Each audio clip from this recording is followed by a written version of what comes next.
Hi, ഞങ്ങൾ എങ്ങനെയാണ് ഈ B6 എടുത്തത്, അതേപോലെ അത് എടുക്കാനുണ്ടായ സാഹചര്യങ്ങൾ എന്തൊക്കെയാണ് എന്നൊക്കെയാണ് കേട്ടോ ഈ വീഡിയോയിൽ ഉൾക്കൊള്ളിച്ചിരിക്കുന്നത്. ഇത് കാണുമ്പോൾ തോന്നും വർക്കും ഇതും തമ്മിൽ എന്താ ബന്ധമെന്ന്. പക്ഷേ ഇത് വർക്കിനോട് നല്ല ബന്ധമുണ്ട് കേട്ടോ.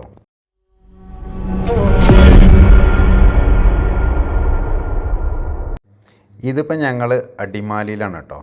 അതായത് ഓണം വെക്കേഷന് പിള്ളേർ ഞങ്ങളെ കൂടെ ഉണ്ടായിരുന്നു. മുന്നേ വീഡിയോ കണ്ടായിരുന്ന ആൾക്കാർക്കൊക്കെ അറിയാം. പിള്ളേരായിട്ട് ഒരു വ്ളോഗൊക്കെ ചെയ്തിട്ടുണ്ട്. അതേപോലെ തന്നെ നമ്മൾ മൈലപ്പുറമൊക്കെ പോയിട്ട് അവർ ഷിഫ്റ്റ് ചെയ്തതൊക്കെ ആ സമയത്താണ്. ഞങ്ങൾ പല വീഡിയോസിലും പറയാറുണ്ട് B6 എടുത്തതിൻ്റെ വീഡിയോ ഇതുവരെ അപ്ലോഡ് ചെയ്യാൻ പറ്റിയിട്ടില്ല എന്ന്. കാരണം നമുക്കിപ്പോൾ ചാർജിങ്ങിൻ്റെ ടൈമും ഒക്കെ വളരെ കുറച്ച് മതിയായതുകൊണ്ട്. അപ്പോൾ ഇന്നാണ് അത് എഡിറ്റ് ചെയ്ത് ഇടാനൊരു സമയം കിട്ടിയത്. ഇതാ നമ്മളെ പഴയ പഞ്ചാണ്. അപ്പോൾ ഇതിൽ ഏറ്റവും ലോങ് ലാസ്റ്റ് വന്ന ട്രിപ്പ് അതാണ്. നമ്മളെ പഞ്ചും നല്ല സൂപ്പർ വണ്ടി തന്നെയാണ് കേട്ടോ. ഏകദേശം 70,000 കിലോമീറ്ററാണ് ഇപ്പോൾ നമ്മൾ ഈ ഒരു 1.5 വർഷം കൊണ്ട് പഞ്ചിൽ ഓടിയത്. പക്ഷേ പ്രശ്നം ഇതാണ്, 180 കിലോമീറ്ററേ ഉള്ളൂ പഞ്ചിന് ഒറ്റ ചാർജിൽ നമുക്ക് ഓടിക്കാൻ പറ്റുക. അത് കഴിഞ്ഞ് കഴിഞ്ഞാൽ ഇപ്പോൾ ഞാനും അമ്മുവാണെങ്കിൽ ഞാനും അമ്മും, അല്ലാന്നുണ്ടെങ്കിൽ പിള്ളേരുണ്ടെന്നുണ്ടെങ്കിൽ ഇതേപോലെ ഒരു ചാർജിങ് സ്റ്റേഷനിൽ കയറിയിട്ട് റെസ്റ്റ് എടുക്കണം. ആ സമയത്താണ് ശരിക്കും നമ്മളെ വീഡിയോസ് എല്ലാം എഡിറ്റ് ചെയ്യലും നമ്മൾ അപ്ലോഡ് ചെയ്യണതൊക്കെ ആ സമയത്താണ് ചെയ്തുകൊണ്ടിരുന്നിരുന്നത്. അങ്ങനെ ഞങ്ങൾ വീട്ടിലെത്തി പിറ്റേ ദിവസമാണ് വണ്ടി കിട്ടുന്നത്. അപ്പോൾ ഞങ്ങൾ ഒരു ടാക്സി പിടിച്ചിട്ടാണ് പോയത്. കാരണമൊന്നുമില്ല. കാരണം നമ്മൾ തൃശ്ശൂരിൽ നിന്നാണ് വണ്ടി എടുക്കുന്നത്. തൃശ്ശൂരിൽ നിന്ന് വണ്ടി എടുക്കുക കൊണ്ട് പഞ്ച് എടുത്ത് പോയി കഴിഞ്ഞിട്ടുണ്ടെങ്കിൽ തിരിച്ചു വരുമ്പോൾ അമ്മ പഞ്ച് തിരിച്ചു കൊണ്ടുവരേണ്ടി വരും. അപ്പോൾ അവൾക്ക് B6-ൻ്റെ ഫ്രണ്ടിലിരിക്കാൻ പറ്റില്ല. ആ ഒരൊറ്റ കാരണം കൊണ്ടാണ് ടാക്സി വിളിച്ചിട്ട് പോയത്. അങ്ങനെ ഞങ്ങൾ തോമസേറിൻ്റെ സൈറ്റിൽ നിന്ന് തിരിച്ചു വരുമ്പോൾ എന്നും ചായ കുടിക്കുന്ന സ്ഥലത്ത് നിർത്തി. ഇത് ചെമ്പന്തട്ട എന്നുള്ള സ്ഥലപ്പേരാണ് തോന്നുന്നു, കറക്റ്റ് ഓർമ്മയില്ല. ഇവിടെ ആ പാടത്തിൻ്റെ പക്കത്ത് നല്ല വൈബുള്ളൊരു കടയാണ്. അതായത് ഇപ്പോൾ പുതിയ ബൈപ്പാസ് കുന്നംകുളം ടച്ച് ചെയ്യാണ്ട് നമുക്ക് നേരെ ബൈപ്പാസ് വഴി കേച്ചേരിയിൽ ചെന്ന് കയറാൻ പറ്റുന്ന റോഡ്. നല്ല സൂപ്പർ റോഡാണ്. 10 കിലോമീറ്റർ നല്ല അടിപൊളിയായിട്ട് ചെയ്തിട്ടുണ്ട്. ഞങ്ങൾ സ്ഥിരം വരുന്ന കടയായതുകൊണ്ട് ഇവിടുത്തെ ചേട്ടനോട് നല്ല കമ്പനിയാണ്. ഞങ്ങളുടെ ഒരു സബ്സ്ക്രൈബർ കൂടെയാണ് ചേട്ടൻ. പിള്ളേർ ഭക്ഷണം കഴിക്കണം എന്ന് പറഞ്ഞിട്ട് ഇറങ്ങിയത്. പക്ഷേ എല്ലാവരും വണ്ടി എടുക്കാൻ പോകേണ്ട ഒരു ത്രില്ലിലാവുകൊണ്ട് ആർക്കും വലിയ ഇൻട്രസ്റ്റ് ഇല്ല. അല്ലാന്നുണ്ടെങ്കിൽ ഇവിടെ നല്ലൊരു പൊളി പൊളിക്കേണ്ടതാണ്. കുട്ടികൾക്ക് ഭക്ഷണം കഴിക്കാനായിട്ട് പോയ സമയത്താണ് കേട്ടോ നമ്മൾ ഈ വണ്ടി എടുക്കുന്നത്. അങ്ങനെയല്ല, അപ്പോൾ ആൾക്കാർ വിചാരിക്കും ഭക്ഷണം കഴിക്കാൻ പോയിരുന്ന വണ്ടി കിട്ടിയിരുന്നു. അതായത് തോമസ് ചേട്ടൻ്റെ സൈറ്റിൽ പോയപ്പോൾ ഇവർക്ക് നന്നായിട്ട് വിശന്നു. അപ്പോൾ അടുത്ത് വേറെ കടകളൊക്കെ ഉണ്ട്, പക്ഷെ അതൊന്നും അവർക്ക് പറ്റില്ല. അവർക്ക് ബ്രോസ്റ്റ് വേണം. അപ്പോൾ ബ്രോസ്റ്റ് കിട്ടുന്നത് ഏറ്റവും അവിടുത്തെ സ്ഥലമുള്ളത് ശോഭാ മാളാണ്. ശോഭാ സിറ്റീൻ്റെ ഉള്ളിലാണ് ഇപ്പോൾ ഇത് കിട്ടുക. അപ്പോൾ ഞങ്ങൾ ഭക്ഷണം കഴിക്കാൻ ഒരു ദിവസം അവിടെ പോയ സമയത്താണ് അവിടെ B6 B9 അല്ലേ, XCV9 ഡിസ്പ്ലേ വെച്ചിട്ടുണ്ടായിരുന്നു ഒരു പ്രൊമോഷൻ്റെ ഭാഗമായിട്ട്. സ്വാഭാവികമായിട്ടും നമ്മളവിടെ ചെന്ന് ഈ വണ്ടി കണ്ടപ്പോൾ കൊതി തോന്നുമല്ലോ. കാരണം നമ്മൾ ഓൾറെഡി നമ്മൾ കറണ്ട് EV വണ്ടികൾ ഉപയോഗിക്കുന്നതാണ്. അതായത് നമ്മൾ EV ആണ് ഉപയോഗിക്കുന്നത്. അപ്പോൾ ഈ വണ്ടിക്ക് 683 കിലോമീറ്റർ റേഞ്ച് എന്നൊക്കെ കേൾക്കുമ്പോൾ തന്നെ നമുക്ക് ആകെ ഇതാവും. കാരണം നമുക്ക് കിട്ടുന്നത് 180 പഞ്ചിലേ, അതിൻ്റെ 3 ഇരട്ടിയിലേ, അതായത് 3 ഇരട്ടിയും. അപ്പോൾ അങ്ങനെ കേൾക്കണ സമയത്ത് പിന്നെ ലോഞ്ച് ചെയ്തിട്ട് കുറച്ചായിട്ടേ ഉള്ളൂ വണ്ടി, 2-3 മാസമായിട്ടേ ഉള്ളൂ. ഒരുപാട് ബുക്കിംഗ് ഉണ്ടെന്ന് പറഞ്ഞു. അതെൻ്റെ ബക്കറ്റ് ലിസ്റ്റിൽ ഞാൻ ഇട്ടായിരുന്നു. പക്ഷെ അതിനുള്ള ഫണ്ടും കാര്യങ്ങളൊന്നും ഇല്ലല്ലോ. അപ്പോൾ 2 വർഷം കഴിഞ്ഞിട്ട്, അതായത് ഞാൻ വിചാരിച്ചത് പഞ്ചൊരു 3 വർഷം ഓടിച്ചിട്ട് പിന്നെ നമുക്ക് ഇത്രയും റേഞ്ചുള്ളൊരു വണ്ടി എടുക്കാമെന്നാണ് ഞാൻ ഉദ്ദേശിച്ചിട്ടുണ്ടായിരുന്നത്. അപ്പോൾ എന്തൊക്കെ ആയിക്കഴിഞ്ഞാലും ഞങ്ങൾ ഭക്ഷണം കഴിക്കാൻ പോയി. വണ്ടി കണ്ടപ്പോൾ പിന്നെ അവർക്ക് KFC ഒന്നും വേണ്ട. ഞാൻ വെറുതെ വണ്ടീൻ്റെ ഉള്ളിലത്തെ ഇതൊക്കെ ഒന്ന് അറിയാൻ വേണ്ടിയിട്ട് വണ്ടീൻ്റെ ഉള്ളിൽ കയറിയപ്പോൾ അവരും കയറി. ഒപ്പം എന്താ ഉള്ളിൽ ഇരുന്നപ്പോൾ തന്നെ നമുക്ക് അപ്പം തന്നെ കിളി പോയി. കാരണം നമ്മൾ പഞ്ചിൽ നിന്ന് നേരെ ഇറങ്ങിപ്പോയിട്ട് B6-ൻ്റെ ഉള്ളിൽ കയറി ഇരുന്നപ്പോൾ തന്നെ എനിക്കത് എടുക്കാനുള്ളൊരു താല്പര്യം വന്നു. താല്പര്യം മാത്രം ഉണ്ടായിട്ട് കാര്യമില്ലല്ലോ. 32 ലക്ഷമാണ് ഓൺ റോഡ് പറഞ്ഞത് അല്ലേ. 32 ലക്ഷമാണ് ഓൺ റോഡ് പ്രൈസ് വരുന്നത്. അപ്പോൾ 32 ലക്ഷം എന്നൊക്കെ പറയുമ്പോൾ നമ്മളെ കൊണ്ട് എന്തായാലും കൂട്ടിയാൽ കൂടില്ല. ഞാൻ പിന്നെ വെറുതെ ഒന്ന് ഇട്ട് നോക്കിയാലോട് ഫുൾ എമൗണ്ട് ലോണ് കിട്ടിയത് 90% ലോണ് കിട്ടുകയാണെങ്കിൽ നമുക്ക് എടുക്കാറുണ്ട്. അപ്പോൾ അയാൾ പറഞ്ഞു കിട്ടും സാറേ പറഞ്ഞു. 90% കിട്ടുമെന്ന് പറഞ്ഞപ്പോൾ ഞാൻ പറഞ്ഞു ഓക്കെ ഇന്നൊരു കൈ നോക്കാറുണ്ട്. അപ്പോൾ 6 മാസത്തെ ബുക്കിംഗ് ഉണ്ടായിരുന്നു. അപ്പോൾ ഞാൻ ഓക്കെ എന്തായാലും 6 മാസത്തെ സമയമുണ്ടല്ലോ. അപ്പോൾ പിന്നെ ഒന്നും നോക്കിയില്ല, വണ്ടി ബുക്ക് ചെയ്തെന്ന് കണ്ടപ്പോൾ പിള്ളേർ ഭയങ്കര ഹാപ്പിയായി. പിന്നെ അവർക്ക് KFC ഒന്നും വേണ്ട, പിന്നെ അതെന്ന് കിട്ടുന്നുള്ളതായി. ഞാൻ പറഞ്ഞു പേടിക്കേ വേണ്ട, 6 മാസം കഴിഞ്ഞിട്ടേ കിട്ടുള്ളൂ പറഞ്ഞു.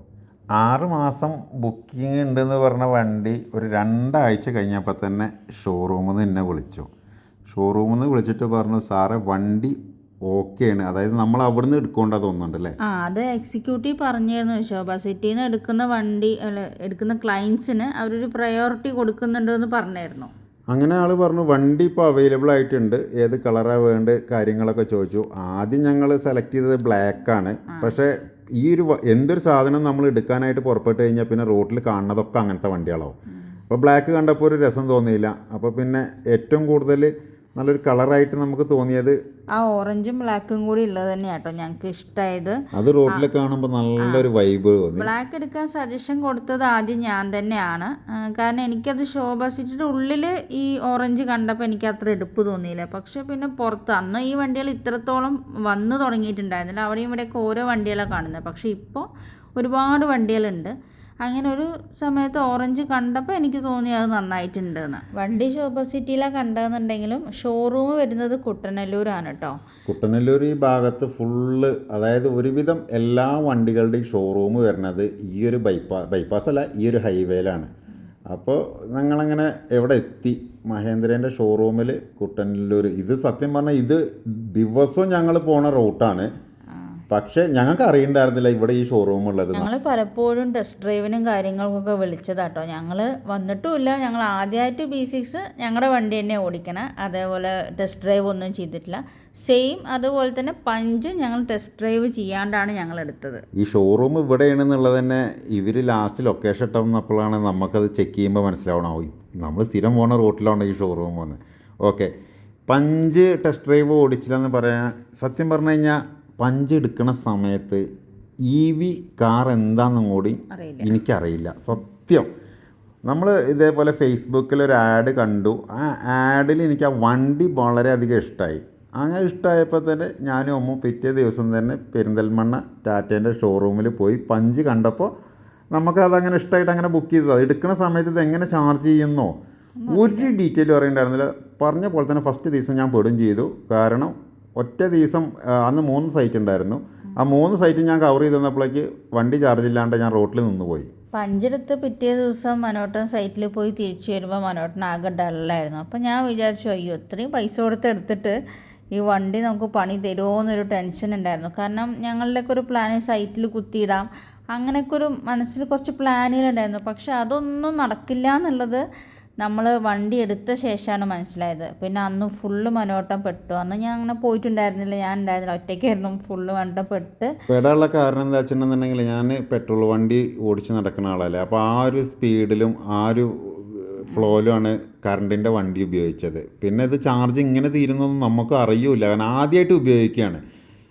ഒരു എക്സ്പീരിയൻസോ ഒരു ഫ്രണ്ടിനോട് ചോദിച്ചിട്ടോ അങ്ങനെ ഒന്നുമല്ല നമ്മൾ കറണ്ടിൻ്റെ വണ്ടി പോയിട്ട്. ഇതിന് കുറേ ആപ്സ് ഉണ്ട്, അതിന് കുറേ സ്റ്റേഷൻസ് ഉണ്ട്, അതൊന്നും നമുക്കറിയില്ല. ഇതെങ്ങനെ ചാർജ് ചെയ്യാന്നുള്ളതും കൂടി അറിയില്ല. പിന്നെ പെട്ട് കിടക്കുന്ന സമയത്താണ് ഇതൊക്കെ ഓൺലൈനിൽ നോക്കിയിട്ട് അമ്മൂനോട് ഇവിടെ വിളിച്ച് ഓരോ കാര്യങ്ങൾ, അതായത് ആ സമയത്ത് ഇന്ത്യയിലാണെങ്കിൽ ഐഫോൺ മാത്രമേ ഉള്ളൂ, അമ്മു ആണെങ്കിൽ വീട്ടിൽ.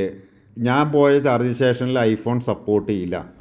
അന്നത്തെ ഒരു ദിവസം എന്ന് പറഞ്ഞു കഴിഞ്ഞാൽ ഞാനും വിചാരിച്ചു ഇതിപ്പോൾ ഇനിയിപ്പോൾ ഇവിടെ വീട്ടിൽ കൊണ്ടുപോയിട്ടുണ്ട് വരും, പെട്രോൾ വണ്ടി തന്നെ എടുത്തിട്ട് സൈറ്റിൽ കൂടി പോകേണ്ടി വരും എന്ന് വിചാരിച്ചതാണ്. പക്ഷേ ഇത് പഠിച്ചു വന്നപ്പോഴാണ് ഇത് ഇത്രയും ഈസി പ്രോസസ്സാണെന്ന് ഞങ്ങൾക്ക് മനസ്സിലായത്. അതിനുശേഷം ഇപ്പോൾ പെട്രോൾ വണ്ടീന്നേ ഞങ്ങൾക്ക് ഇഷ്ടമല്ല. ഞങ്ങൾ ആര് വണ്ടി എടുക്കുകയാണെങ്കിലും ഞങ്ങൾ പറയും EV എടുക്കാൻ വേണ്ടിയിട്ട്. ഇനിയിപ്പോൾ നമുക്കൊരു ടിപ്പറാണ് ഇപ്പോൾ പെട്രോൾ ഡീസൽ വണ്ടി ആയിട്ടുള്ളത്. അതും കൂടി നമ്മൾ ആ ടിപ്പറിൻ്റെ കപ്പാസിറ്റി ഉള്ളൊരു വണ്ടി എന്നിറങ്ങണോ അന്ന് ഞാൻ അതും EV ആക്കും. അതുകൂടാണ്ട് ഇപ്പോൾ നമ്മളെ സ്റ്റാഫ് ധനേഷ് അവൻ വണ്ടി എടുത്തു, അവനെയും കൊണ്ട് ഞാൻ EV അടുപ്പിച്ചത്. കാരണം ഇപ്പോൾ EV എടുക്കൊണ്ട് അവൻ എത്ര നന്നായി. പെട്രോൾ വണ്ടിയാണെന്നുണ്ടെന്നുണ്ടെങ്കിൽ എണ്ണ അടിച്ച് തിരിഞ്ഞേനെ. ഈ ചേട്ടനായിരുന്നു കേട്ടോ ശോഭാമാർന്ന് ഞങ്ങൾക്ക് വണ്ടിയുടെ എല്ലാ കാര്യങ്ങളൊക്കെ പറഞ്ഞ് ഞങ്ങൾ ഹെൽപ്പ് ചെയ്തത് ഈ ചേട്ടനാണ്. ഈ ചേട്ടൻ്റെ പേര് ഹെൽപ്പ് ചെയ്തതല്ല, ആളെ എടുക്കുകയാണ് നമ്മൾ ബുക്ക് ചെയ്യിച്ചത്. അതെ അതെ. അതിൻ്റെ ഫെസിലിറ്റിയും കാര്യങ്ങളും അതിൻ്റെ ബാക്കിയുള്ള ഡീറ്റെയിൽസൊക്കെ പറഞ്ഞതുകൊണ്ടാണല്ലോ നമ്മളത് ബുക്ക് ചെയ്തത്. കാരണം അതിനെന്തൊക്കെ ഇതുണ്ടെന്ന്. അത് ശരിയാണ്. ഒരു സാധനം നമ്മളൊരു പർച്ചേസ് ചെയ്യണമെന്നുണ്ടെങ്കിൽ അതിൻ്റെ എക്സിക്യൂട്ടീവ് നല്ലൊരു പങ്ക് വഹിക്കുന്നുണ്ട്. എക്സിക്യൂട്ടീവ് നന്നല്ല എന്നുണ്ടെങ്കിൽ നമുക്ക് ആ സാധനം എത്ര ക്വാളിറ്റി ഉണ്ടെങ്കിലും നമ്മൾ മേടിക്കില്ല. ഒരു കാര്യമില്ല, അപ്പം തന്നെ ഇറങ്ങി പോന്നിട്ടുണ്ടാവും. നമ്മൾ ജസ്റ്റ് ഒന്ന് കയറി നോക്കാൻ ഇരുന്നതാണ് ആ വണ്ടിയിൽ. ആ ഒരു 10 മിനിറ്റ് നേരത്തെ സംസാരത്തിന് ആൾക്ക് തോന്നിയിട്ടുണ്ടാവും ചിലപ്പോൾ ഞാൻ മേടിക്കാനുള്ള സാധ്യത ഉണ്ടെന്ന്. ആൾ ഡീറ്റെയിൽ ആയിട്ട് ഓരോ കാര്യങ്ങൾ പറഞ്ഞപ്പോൾ ഞാൻ അങ്ങനെയാണ് അത് ബുക്ക് ചെയ്തിട്ടത്. പിന്നെ എനിക്കൊരു ഇതുണ്ടായിരുന്നത് എന്താ വെച്ചിട്ടുണ്ടെങ്കിൽ ഇത്രയും ലോണ്, അതായത് 32 ലക്ഷം രൂപയൊക്കെ ഇപ്പോൾ നമ്മളെങ്ങനെ അത് സെറ്റ് ചെയ്യുക എന്നുള്ളത് നമുക്ക് ചിന്തിക്കാനും കൂടിയും പറ്റില്ല. അപ്പോൾ ആളാണ് കോൺഫിഡൻ്റ് ആയിട്ട് പറഞ്ഞ് എന്താണ് വർക്ക് ചെയ്യണമെന്ന് ചോദിച്ചു. ഞാൻ പറഞ്ഞു അങ്ങനെ ഒരു കൺസ്ട്രക്ഷൻ നടത്തുന്ന ആളാണ്. അപ്പോൾ അങ്ങനെയൊക്കെ പറഞ്ഞ സമയത്ത് ആൾ പറഞ്ഞത് നിങ്ങൾക്ക് ഫുൾ എമൗണ്ട് ലോണ് കിട്ടുമല്ലോ, അതായത് 90% നിങ്ങൾക്ക് എന്തായാലും ലോണ് കിട്ടും എന്നൊക്കെ ആൾ പറയുകൊണ്ടാണ് നമ്മളത് ബുക്ക് ചെയ്തത്. അപ്പോൾ അത് അവരുടെ സംസാരത്തിൽ നിന്നാണ് നമുക്കും കൂടി ആ ഒരു കോൺഫിഡൻറ്റ് കിട്ടിയത്. ഇനി കേൾക്കണം നിങ്ങളും വിചാരിക്കേണ്ടാവും എങ്ങനെയാണ് അല്ലേ ഇപ്പോൾ 32 ലക്ഷം രൂപയൊക്കെ കൊടുത്തിട്ട്, 32 അല്ല ശരിക്ക് ഞങ്ങൾക്ക് ഓൺ റോഡ് 33 അത് 3 വർഷത്തെ ബമ്പർ ടു ബമ്പർ എടുത്ത സമയത്ത് 1 ലാഖും കൂടി ഇൻഷുറൻസ് തുക അധികം വന്നിട്ട് ഓൺ റോഡ് 33 ലക്ഷം രൂപയാണ് ഞങ്ങൾക്ക് ഈ വണ്ടി ഇറക്കാനായിട്ടായത്. അതിന് ഏറ്റവും വലിയ രസം എന്താ വെച്ചാൽ ഞങ്ങൾ ഡൗൺ പേയ്മെൻറ്റ് കൊടുത്തിരിക്കുന്നത് വെറും എത്രയാണ്? 250 താഴെ, 2,50,000 രൂപയാണ് ഞാൻ ഡൗൺ പേയ്മെൻറ്റ്. ബാക്കിയൊക്കെ നിങ്ങൾ ഈ കാണുന്ന ഒപ്പിൻ്റെ മുകളിലാണ്. അതേപോലെ തന്നെ പഞ്ചിന് 14 ലക്ഷം രൂപയാണ് ആയത്. പക്ഷേ ആ പഞ്ച് കിട്ടാൻ വേണ്ടിയിട്ട് ഞാൻ 4 ലക്ഷം രൂപ ഡൗൺ പേയ്മെൻറ്റ് അടയ്ക്കേണ്ടി വന്നു. 10 ലക്ഷം നമുക്ക് ലോണ് കിട്ടിയുള്ളൂ. അപ്പോൾ നമുക്ക് എങ്ങനെ ലോണും കാര്യങ്ങളൊക്കെ കിട്ടിയെന്നുള്ള ഡീറ്റെയിൽസ് എന്നു പറഞ്ഞാൽ അത് നമ്മളിപ്പോൾ കറക്റ്റായിട്ടും ഇൻകം ടാക്സ് ചെയ്യുന്നുണ്ട്, അതേപോലെ GST ഫയൽ ചെയ്യുന്നുണ്ട്. 2 വർഷമായി നമ്മൾ കമ്പനി ഓപ്പൺ ചെയ്തിട്ട്. അതിലിപ്പോൾ 2 വർഷം എന്ന് പറഞ്ഞു കഴിഞ്ഞാൽ നമ്മൾ കമ്പനി ഓപ്പൺ ചെയ്തിട്ട് വെറുതെ എങ്ങനെ സാധാരണ ആൾക്കാർ ചെയ്യണത് അങ്ങനെ ഇതായി ചെയ്യല്ല ചെയ്തത്. നമ്മൾ എന്നാണോ കമ്പനി സ്റ്റാർട്ട് ചെയ്തത് അടുത്ത 1 മാസത്തിൻ്റെ ഉള്ളിൽ നമ്മൾ കമ്പനി രജിസ്റ്റർ ചെയ്തു അല്ലേ. കമ്പനി പ്രോപ്പറായിട്ട് നമ്മളെ മുനിസിപ്പാലിറ്റിയിൽ രജിസ്ട്രേഷൻ ഉണ്ട്. ഞങ്ങൾ ഇതേവരെ തുറന്നേക്കാത്ത ഞങ്ങൾക്കൊരു ഓഫീസുണ്ട്. കാരണം എന്താ വെച്ചാൽ ഒരു രജിസ്റ്റേർഡ് കമ്പനിക്ക് ഒരു ഓഫീസ് മസ്റ്റാണ്. പിന്നെ നമ്മളെ വീഡിയോ കാണുന്ന നിങ്ങൾക്കറിയാം ഞങ്ങൾക്ക് ഓഫീസിൽ ഒരിക്കലും ഇരിക്കാൻ പറ്റില്ല. കാരണം ഓൾ കേരള കൺസ്ട്രക്ഷൻ നടത്തുന്ന ഞാനും എൻ്റെ വൈഫിനും ആരും ഓഫീസിലിരിക്കും, രണ്ടാൾ. പിന്നെ ഇപ്പം നിങ്ങൾക്ക് ചില സമയത്ത് അമ്മുവിനെ സംസാരിക്കുമ്പോൾ പറ്റാത്ത ആൾക്കാരാണ്. പിന്നെ നമ്മൾ ഓഫീസിലത്തെ ഒരു പെണ്ണിനെ വിളിച്ചിട്ട് ഈ കോൺക്രീറ്റ് വീടിൻ്റെ ഡീറ്റെയിൽസ് പറഞ്ഞു കൊടുക്കാൻ പറഞ്ഞു കഴിഞ്ഞാൽ ആർക്കെങ്കിലും ഇഷ്ടപ്പെടുമോ? ഒരാൾക്കും ഇഷ്ടപ്പെടില്ല. അതായത് അതെന്താ വെച്ചിട്ടുണ്ടെങ്കിൽ ഇപ്പം നേരത്തെ സെബി നമ്മളോട് എക്സ്പ്ലനേഷൻ ചെയ്ത് തന്ന ആ ഒരു വ്യത്യാസം ഉണ്ടായിരിക്കും. കാരണം ഒന്നും അറിയാത്ത ഒരു സ്റ്റാഫിനെ പിടിച്ചിട്ട് ഞങ്ങളൊരു ഓഫീസിൽ അവിടെ ഇരുത്തിയിട്ട് ആ കുട്ടി ഫോൺ എടുത്തിട്ട് ആ കുട്ടി എന്ത് പറഞ്ഞു തരും? ഒന്നും പറഞ്ഞു തരാൻ പറ്റില്ല. അപ്പോൾ ഇങ്ങനെയൊക്കെ ശരിക്കും കമ്പനി നടത്തുന്നുണ്ടോയെന്ന് ചോദിച്ചു കഴിഞ്ഞാൽ എൻ്റെ അറിവിൽ വലിയ വലിയ കൺസ്ട്രക്ഷൻ കമ്പനികളാണ് ഇതേപോലെ പ്രോപ്പറായിട്ട് GST, IT പിന്നെ നമ്മളെ ഇൻകത്തിനനുസരിച്ചിട്ടാണ്. കാരണം നമ്മളിപ്പോൾ ഒരു വീട് ചെയ്യുകയാണെങ്കിൽ ഇപ്പോൾ നമ്മൾ വെറും സ്ട്രക്ചർ വർക്കാണ് ചെയ്യണമെന്ന് പറഞ്ഞിട്ട് കാര്യമില്ല. 1000 സ്ക്വയർ ഫീറ്റ് വീട് നമ്മൾ ചെയ്യുമ്പോൾ തന്നെ 13 ലക്ഷം രൂപ നമ്മൾക്ക് ഇൻകായി. അതിൽ നമ്മൾ കറക്റ്റായിട്ട് GST അടച്ച് കഴിഞ്ഞിട്ടുണ്ടെങ്കിൽ ഇതൊക്കെ നമ്മൾ കറണ്ട് അക്കൗണ്ടിലേക്കാണ് വരുന്നത്. കറണ്ട് അക്കൗണ്ടിലേക്ക് വരുമ്പോൾ നമ്മൾ ടോട്ടൽ വരുമാനം അത് കാണിക്കണം. അത് കാണിക്കുമ്പോൾ നമ്മൾ ITയും ചെയ്യണം. അങ്ങനെ IT ചെയ്തുകൊണ്ടുള്ള ഒരൊറ്റ കാരണം കൊണ്ടാണ് ഈ വണ്ടിക്ക് 30.5 ലക്ഷം രൂപയാണ് എനിക്ക് ലോണ് പാസ്സായത് അല്ലേ. നമുക്കിതിൻ്റെ മുന്നത്തേന് എത്ര പാസ്സായത്? 10 ലക്ഷം. അതായത് 14 ലക്ഷം രൂപയുടെ വണ്ടിക്ക് നമുക്ക് 10 ലക്ഷമാണ് പാസ്സായത്. 32 ലക്ഷം രൂപ ഉള്ള വണ്ടിക്ക് ഞങ്ങൾക്ക് 30.5 ലക്ഷം രൂപ ലോണ് പാസ്സായി. അപ്പോൾ ഇതൊക്കെ എങ്ങനെ സാധിക്കണം എന്നുള്ളത് ഇതിപ്പോൾ നമ്മൾ നിങ്ങളോട് പറയുമ്പോഴാണ് നിങ്ങൾക്ക് ഈ കാര്യങ്ങളൊക്കെ അറിയാം. ഇതിപ്പോൾ നമ്മൾ ഈ വണ്ടി കൊണ്ടൊക്കെ പോകുമ്പോൾ ചില ആൾക്കാർ വിചാരിക്കും ഇവർ ഭയങ്കര റിച്ചാണ്. അത് വണ്ടിയുടെ വില കാണുമ്പോൾ എല്ലാവരും അങ്ങനെ ചിന്തിക്കുമല്ലോ. ഒരു പ്രോപ്പർ ബിസിനസ് കറക്റ്റായിട്ട് നമ്മളെ കേരളത്തിൽ ചെയ്ത് കഴിഞ്ഞ് കഴിഞ്ഞാൽ നമ്മൾ ഈ അച്ചീവ്മെൻ്റൊക്കെ നമുക്ക് നേടാൻ പറ്റും. ഇതിപ്പോൾ നമുക്ക് മാത്രമൊന്നുമല്ല കേട്ടോ. ഇപ്പോൾ സാധാരണ ഒരു ഇൻഡസ്ട്രിയിൽ നടത്തുന്ന ആളാണ് വിചാരിച്ചോ. അതായത് ഇപ്പോൾ നമ്മളിപ്പോൾ പണ്ട് ചെയ്തിരുന്ന പോലെ വെറും ഇൻഡസ്ട്രിയൽ വർക്കുകൾ മാത്രമാണ് ചെയ്യണമെച്ചാലും അയാൾക്കും ചെയ്യാൻ പറ്റും ഇതൊക്കെ. കാരണം ഇപ്പോൾ നമ്മൾ ഇൻഡസ്ട്രിയിൽ പണിക്ക് മേടിക്കുന്ന സാധനങ്ങൾ കംപ്ലീറ്റ് GST എടുത്തിട്ടാണ് അല്ലേ. 18% GST എടുക്കുന്നുണ്ട്. പക്ഷെ ഒരൊറ്റ ഇൻഡസ്ട്രിയിലേക്ക് ഇത് രജിസ്ട്രേഷൻ ഉണ്ടായിരിക്കില്ല. ഇവരെന്താ ചെയ്യണത്? ആ 18% GST മേടിക്കുന്ന കടക്കാരന് കൊടുക്കും. റിട്ടേൺ ചെയ്യണമെന്നുണ്ടെങ്കിൽ GST ലൈസൻസ് എടുക്കണം. ഇതെല്ലാം രജിസ്റ്റർ ചെയ്ത് പ്രോപ്പറായിട്ട് ഇപ്പോൾ നമ്മൾ ചെയ്യണ പോലെ കൊണ്ടുപോകണം. അങ്ങനെ ചെയ്യണ സമയത്ത് ഇവർക്കിത് ഒരു വർഷമാകുമ്പോൾ ആ വർഷത്തിൽ എത്രയാണോ ഇവരെ ടോട്ടൽ എമൗണ്ട് വരുന്നത്, കാരണം കറണ്ട് അക്കൗണ്ടിൽ വരുന്ന സമയത്ത് അതിൻ്റെ ടോട്ടൽ എമൗണ്ട് വരുമ്പോൾ അതിന് IT അടയ്ക്കേണ്ടി വരും. അങ്ങനെ IT ഒക്കെ അടച്ചു കഴിഞ്ഞിട്ടുണ്ടെന്നുണ്ടെങ്കിൽ ഒരുവിധം എല്ലാവരും ആൾക്കാരെയും കൊണ്ട് ഇത് സാധിക്കുന്ന കാര്യങ്ങളാണിത്. പക്ഷേ വെറുതെ എടുത്തിട്ട് കാര്യമില്ല, ഇതിന് കറക്റ്റായിട്ട് നമ്മൾ EMI കൂടി അടയ്ക്കണം കേട്ടോ, അല്ലാതെ നമുക്ക് കിട്ടില്ല. ഇപ്പോൾ ഇത് കേൾക്കുന്ന ആൾക്കാർ വിചാരിക്കുന്നുണ്ടാവും ഇത്രയൊക്കെ സിമ്പിളാണ്, ഇതൊക്കെ ഇങ്ങനെ കറക്റ്റായിട്ട് ചെയ്യാൻ പറ്റുമോ? ഇങ്ങനെ കറക്റ്റായിട്ട് ചെയ്യണമെന്നുണ്ടെന്നുണ്ടെങ്കിൽ ഇപ്പം ഞാനും അമ്മും ഓടണ പോലെ നന്നായിട്ട് ഓടണം കേട്ടോ, അല്ലെങ്കിൽ ഇതൊന്നും നടക്കില്ല. ഹാർഡ് വർക്ക് നല്ലപോലെ വേണം. അതായത് ഇതൊക്കെ EMI, അതായത് ഈ 2 വർഷത്തിനുള്ള ഇതിന് മുന്നത്തെ പഞ്ചിൻ്റെ കറക്റ്റ് EMI പോകണം. അതേപോലെ ഞങ്ങൾ ടിപ്പർ ഞങ്ങളത് ലോണാണ്, അതിൻ്റെ EMI പോകണം. ബാക്കി എന്തൊക്കെ കമ്പനിയുടെ ആവശ്യത്തിന് വേണ്ടിയിട്ട് ലോൺ എടുത്തിട്ടുണ്ടോ അതെല്ലാം കറക്റ്റായിട്ട്, അതായത് ഒരു ഡേറ്റ് പോലും തെറ്റാണ്ട് അടച്ച് നമ്മളെ സിബിൽ സ്കോർ നന്നായിരിക്കണം. അതേപോലെ എല്ലാ ഡീലിങ്ങും ഓക്കെ ആകുമ്പോഴാട്ടോ ഇങ്ങനത്തെ കാര്യങ്ങളൊക്കെ കിട്ടുള്ളൂ. നമ്മളിതിപ്പോൾ ഡീറ്റെയിൽ ആയിട്ട് എന്തിനാണ് ഇങ്ങനെ പറയുന്നത് ചോദിച്ചു കഴിഞ്ഞിട്ടുണ്ടെങ്കിൽ ഇപ്പോൾ ഞങ്ങളെ ക്ലയൻറ്റ്സ് തന്നെ വിചാരിക്കും ഇവരിഷ്ടം പോലെ പൈസ, അതായത് അതുകൊണ്ടാണ് ഇത്രയും വലിയ വണ്ടിയൊക്കെ എടുത്ത് നടക്കണമെന്ന്.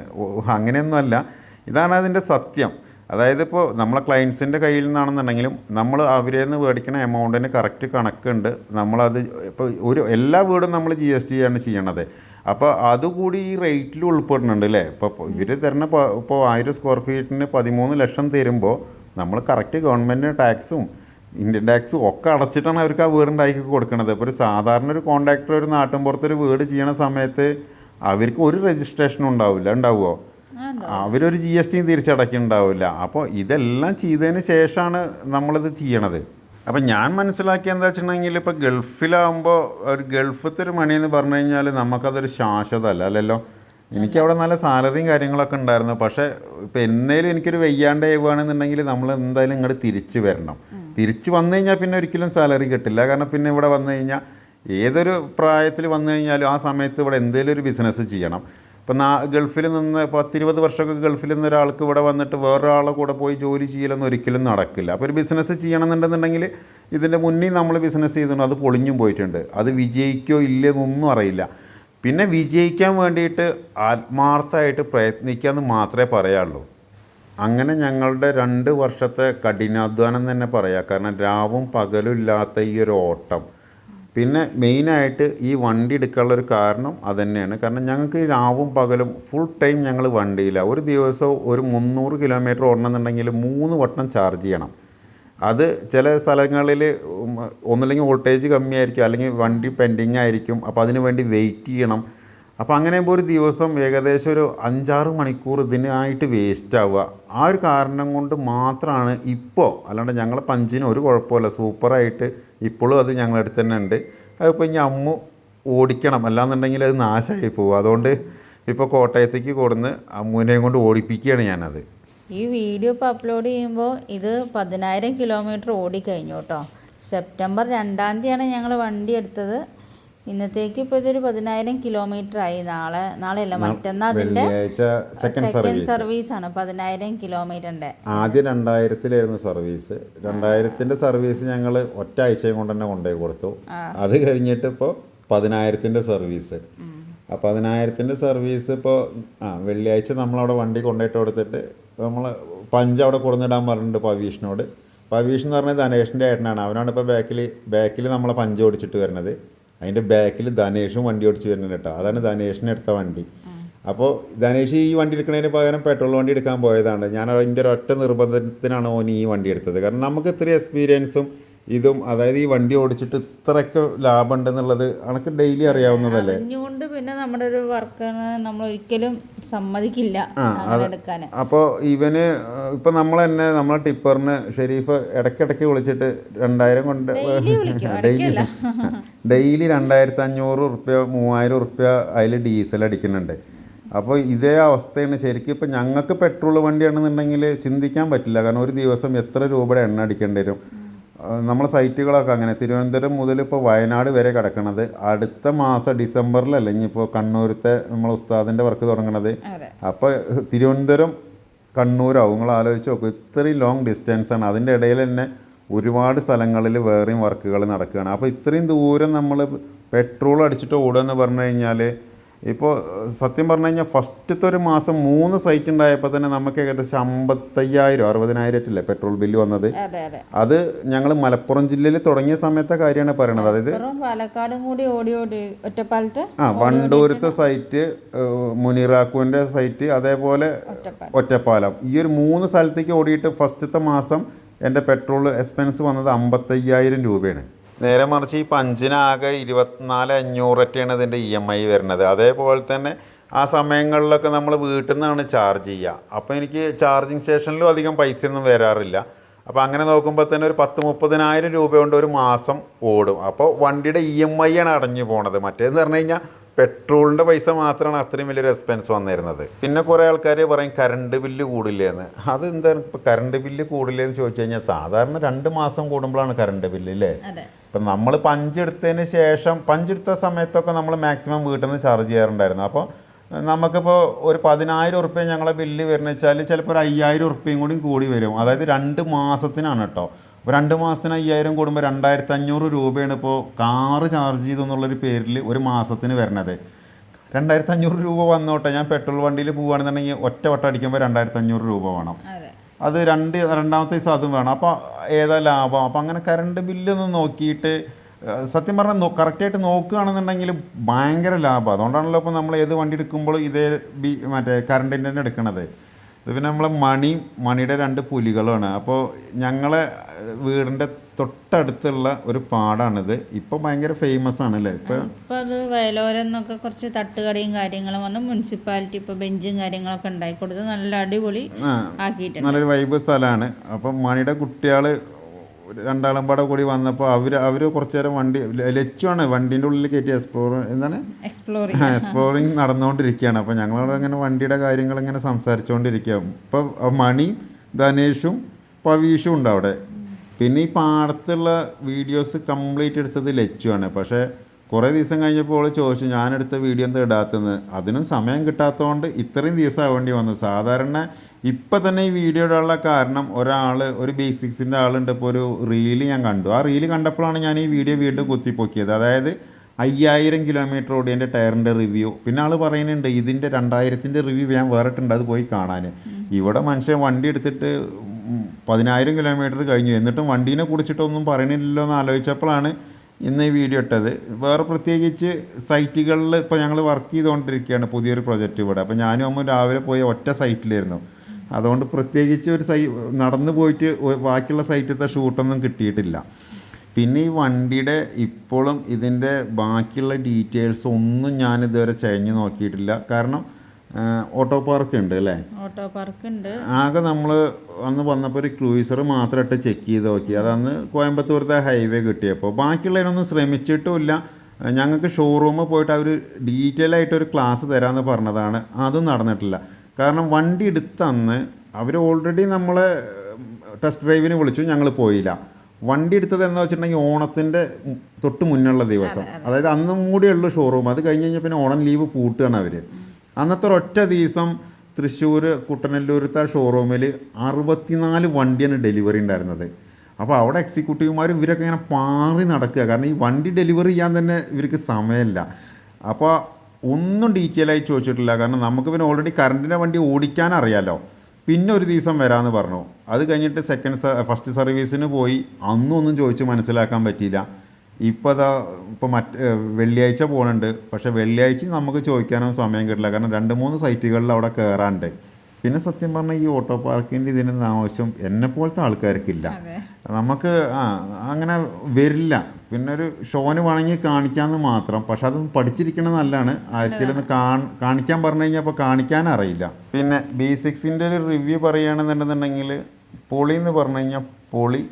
ഇതിനെ കുറിച്ചിട്ട് എനിക്ക് അധികമൊന്നും പറയാനില്ല. വണ്ടി എടുത്തതിന് ശേഷം ഞങ്ങളെ യാത്ര വളരെ സുഖകരമാണ്. പിന്നെ റേഞ്ച് കമ്പനി പറയണത് 683 കിലോമീറ്ററാണ് കമ്പനി റേഞ്ച് പറയണത്. എനിക്ക് ഏറ്റവും കൂടുതൽ കിട്ടിയ ടോപ്പ് റേഞ്ച് എന്ന് പറയണത് 600 കിലോമീറ്ററാണ്. അത് എങ്ങനെ കിട്ടിയ വെച്ചിട്ടുണ്ടെന്നുണ്ടെങ്കിൽ ഇപ്പോൾ നമ്മൾ ഒരു ദിവസം ഒരു ഫുള്ളായിട്ട് വണ്ടി നിർത്താണ്ട് ഓടിയില്ലേ, കുമളി വഴി അങ്ങനെ പോയി കോയമ്പത്തൂർ പോയ ആ ഒരു ദിവസം കറക്റ്റ് 600 കിലോമീറ്ററാണ് നമുക്ക് കിട്ടിയത്. അതല്ല നമ്മളിങ്ങനെ ഇടയ്ക്കിടയ്ക്ക് നിർത്തിയിട്ടൊക്കെ പോവുകയാണെന്നുണ്ടെങ്കിൽ ഒരു 550 വരെ നമുക്കിപ്പോൾ റേഞ്ച് കിട്ടുന്നുണ്ട്. അതായത് ഒരു ഫുൾ ചാർജ് ചെയ്തിട്ട് 550 കിലോമീറ്റർ റേഞ്ച് കിട്ടുക എന്ന് പറഞ്ഞിട്ടുണ്ടെന്നുണ്ടെങ്കിൽ സൂപ്പറാണ്. കാരണം നമുക്ക് ഭയങ്കര ഫ്രീ ആണ്. മറ്റേത് ടെൻഷനാണ്. അതായത് ഒരു സൈറ്റിൽ നിന്ന് അടുത്ത സൈറ്റിലേക്ക് എത്തുമോ, ആ എത്തുന്നതിൻ്റെ മുന്നേ നമുക്കൊന്ന് വണ്ടി ചാർജ് ചെയ്യാൻ നിർത്തേണ്ടി വരും. അതേപോലെ നമ്മൾ അടുത്ത ആൾക്കാരെല്ലാം വെയിറ്റ് ചെയ്ത് നിൽക്കുന്നുണ്ടെങ്കിൽ അങ്ങോട്ട് എത്തിപ്പെടാൻ പറ്റില്ല. അങ്ങനത്തെ ഒരുപാട് ബുദ്ധിമുട്ടുകൾ ഉണ്ടായിരുന്നു. ഇപ്പോൾ ഭയങ്കര ഫ്രീ മൈൻഡാണ്. അതായത് ഇപ്പോൾ നമ്മൾ ഈ വണ്ടി ചാർജ് ചെയ്യാനായിട്ട് ഞങ്ങൾക്കൊരു സമയം കണ്ടുപിടിക്കേണ്ട ആവശ്യമേ വരുന്നില്ല. മറ്റേതെന്ന് പറഞ്ഞു കഴിഞ്ഞാൽ നമ്മൾ ആവശ്യമാണ്. കാരണം 150 കിലോമീറ്ററേ കിട്ടുള്ളൂ. അപ്പോൾ 150 ആയാൽ തന്നെ നമ്മൾ ചാർജ് സ്റ്റേഷൻ തിരഞ്ഞ് നടക്കണം. ഇപ്പോഴത്തെ ഒരു ചാർജിങ് എങ്ങനെ നടക്കുന്നത് വെച്ചിട്ടുണ്ടെന്നുണ്ടെങ്കിൽ ഞങ്ങൾ എവിടെയാണോ പോണത് ഭക്ഷണം കഴിക്കാനോ എന്തിനേലും നിർത്തുന്ന സമയത്ത് അടുത്ത ചാർജ് സ്റ്റേഷൻ ഉണ്ടെങ്കിൽ അവിടെ കൊണ്ടുപോയി ചാർജ് ചെയ്യാം. അതൊരു 50% ചാർജ് ചെയ്യണത്. ഒരു 90 നമുക്ക് എടുത്ത് പോരാനാവും. കാരണം 50 ഒരു 90 ആവാൻ വെറും 15-20 മിനിറ്റ് കൊണ്ട് ചാർജായി കിട്ടും. ഇനിയിപ്പോൾ എൻ്റെ അടുത്ത പ്രശ്നം എന്താ വെച്ചിട്ടുണ്ടെന്നുണ്ടെങ്കിൽ വണ്ടി 2 ആയപ്പോൾ നമ്മളെ ഇവിടെ ആകെ ഒരു വണ്ടി പാർക്ക് ചെയ്യാനുള്ള സ്ഥലമേ ഉള്ളൂ. കുറച്ച് സ്ഥലമേ ഉള്ളൂ നമുക്ക്. നമ്മൾ നായക്കൂട് വെച്ചിരിക്കണതന്നെ നമ്മളെ റോട്ടിലാണ്. അതൊക്കെ ഇപ്പോൾ ഇവിടുന്ന് മാറ്റിയിട്ടോ. അപ്പോൾ പായ ഇതൊന്നും ഇല്ല. കാരണം നമ്മൾ നായക്കൂടെല്ലാം അവിടുന്ന് മാറ്റി. അപ്പോൾ ഇനി അടുത്ത പണിയാണ് എൻ്റെ. ഇതിനിപ്പോൾ നമുക്ക് ഒരുപാട് സ്റ്റാഫ് ഉണ്ടെന്നൊന്നും പറഞ്ഞിട്ട് കാര്യമില്ല. ഇപ്പോൾ ഈ വണ്ടി ഇവിടെ കയറ്റി നിർത്തണമെന്നുണ്ടെങ്കിൽ ഞാൻ തന്നെ കട്ട് ചെയ്യണം. അതായത് നമ്മളെ ഫസ്റ്റത്തെ ഇതിനുള്ള ഒരു ചെടിച്ചട്ടി വെക്കാൻ അവിടെ സ്റ്റാൻഡ് ഉണ്ട്. ഈ സ്റ്റാൻഡുകളൊക്കെ കട്ട് ചെയ്ത് മാറ്റിയാൽ മാത്രമേ ഉള്ളൂ 2 വണ്ടി ഉള്ളിൽ കയറുക. 2 വണ്ടി ഉള്ളിൽ കയറ്റേണ്ടത് എന്തായാലും നിർബന്ധമാണ്. കാരണം ചുറ്റോറും കുറച്ച് തെങ്ങും കാര്യങ്ങളൊക്കെ. അപ്പോൾ തെങ്ങുമ്പോൾ എന്തെങ്കിലും ഒരു സാധനം വീണ് കഴിഞ്ഞാൽ മുതൽ പോകും. പിന്നെ ഒന്നും നോക്കിയില്ല, പെട്ടെന്ന് ഗ്രൈൻഡർ കാര്യങ്ങളൊക്കെ എടുത്ത് സകല സാധനം കട്ടിങ്. അതിന് ലച്ചുവിനെ വിളിച്ചപ്പോഴാണ് ലച്ചു തല തിരിച്ചത്. പിന്നെ വണ്ടി നിർത്താനാണെന്നൊക്കെ പറഞ്ഞപ്പോൾ ഓളും കൂടി ചടുപിടുന്നതിനെ ഞങ്ങൾ രണ്ടാളും കൂടെ സെറ്റാക്കി. എല്ലാ ചെടിച്ചട്ടികളും മാറ്റി 2 വണ്ടി കഷ്ടി ഇപ്പോൾ കയറ്റി നിർത്താം. ഇങ്ങനെയാണ് നമുക്ക് ഇപ്പോൾ 2 വണ്ടി, അതൊരു അച്ചീവ്മെൻ്റ് തന്നെയാണ്. 2 വണ്ടി നമ്മുടെ വീട്ടിലെത്താനുണ്ടായ സാഹചര്യവും. 2 അല്ല കേട്ടോ, നമ്മൾ ഈ 3ാമത്തെ വണ്ടി ഉണ്ട്. അത് നമ്മൾ ഷെരീഫിൻ്റെ കയ്യിലാവുകൊണ്ട് വണ്ടിയായിട്ട് നമ്മളങ്ങനെ കണക്കാക്കിയിരിക്കുകയാണ്. പിന്നെ നമ്മളത് ഡെയിലി കാണുന്നില്ലല്ലോ. അപ്പോൾ അത് കമ്പനി വണ്ടിയാണ്. ബാക്കി 2 വണ്ടി ഇങ്ങനെയാണ് നമുക്ക് എത്തിയത്. ഈ 2 വർഷത്തിൻ്റെ ഉള്ളിൽ നമ്മളെ കമ്പനി തുടങ്ങിയിട്ട് മേടിച്ചതാണ് ഈ 3 വണ്ടികളും. അത് മേടിക്കാനുണ്ടായ കാരണങ്ങളും കിട്ടിയ സാഹചര്യങ്ങളൊക്കെയാണ് ഞങ്ങൾ ഈ വീഡിയോയിൽ പറഞ്ഞത്.